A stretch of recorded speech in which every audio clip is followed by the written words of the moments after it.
students, parents, teachers, and of course, graduates. First off, I want to congratulate you guys on achieving this massive milestone in your guys' lives. Unfortunately, I'm not able to be there tonight. As of right now, I'm working and living in Switzerland. So instead of me being there in person tonight, I decided to shoot a quick video for you guys and present my speech that way. So I didn't memorize my speech, so that is why I have my phone in my hand right now. Don't worry, I'm not on Facebook or Instagram or anything like that, as I'm sure none of you guys were during class. Now, yeah, so I wrote it down here and I'm gonna start my speech and yeah, hope you guys enjoy. So let me first tell you a bit about myself. I'm 18 years old and grew up in the Calgary area. I attended RVS online for my grade 12 year. I love hunting, fishing, soccer, basketball, volleyball, track and field, and pretty much just anything that involves being outdoors or in fellowship with other people.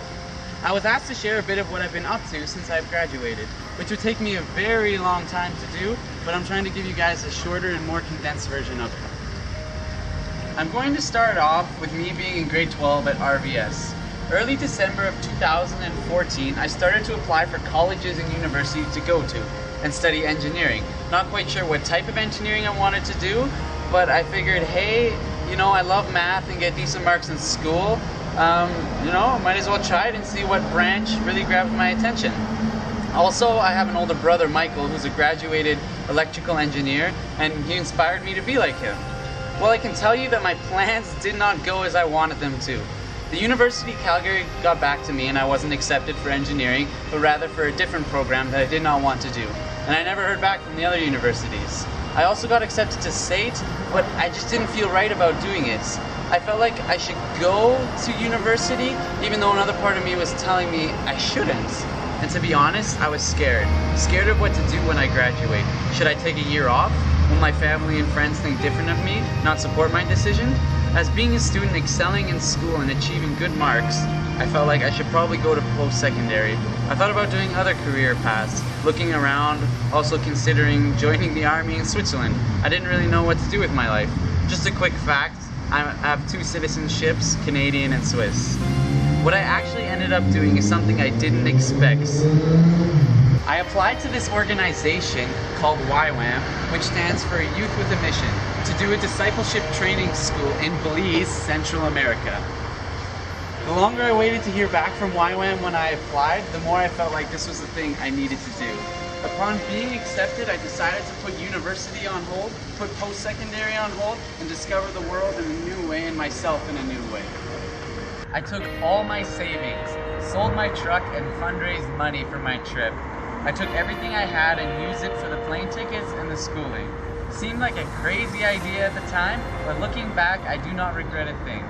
On October 5th of 2015, I hopped on a plane and flew down to Belize. Alone, not knowing anyone or who I would meet or what to really expect. What happened in Belize was beyond what I could have expected. I met people from all around the world, made friends, true, genuine friends. I spent time with young local kids in the poor districts of Belize, playing soccer with them and hearing their stories. Heartbreaking what happens in our world.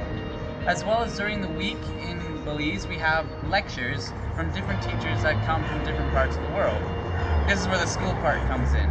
I lived in Belize right on the beach with the Caribbean Sea right outside my front door for 3 months. Then after those 3 months, I hopped on a plane from Belize to Japan. I spent 2 months there in Tokyo, Osaka, and Kyoto. Experienced a whole different culture than in Western society. A lot different than Canada, let me tell you that. Anyway, yeah, I picked up some basic Japanese sentences. In Japan, myself and 10 other people from Belize spent our time there and connected with local churches, worked with young kids, and spent a lot of time with homeless people there.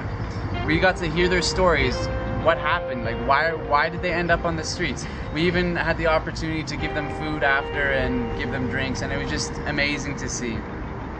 I came home to Canada from Japan at the end of February, just long enough to say hi to my family and friends, unpack my bag, wash my clothes, repack it, and then leave again. Mid-March, I went on a plane to Switzerland, intending to stay there for 5 months, and that is why I am unable to make it there tonight. In Switzerland, I am working a full-time job, learning a new language, and also having the amazing opportunity to travel around Europe.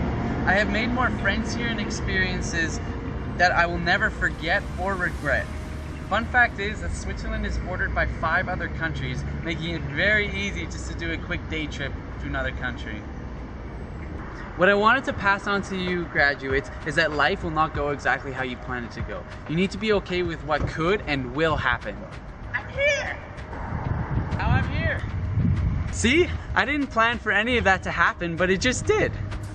All joking aside, graduates, do not think for 1 second that if the road curves to the right, you just keep driving forward. That's just gonna lead to disaster in your life. 1 year ago, when I was sitting in the same room as you, even in the same chairs as you, I thought I had my future figured out. I thought I knew what was going to happen.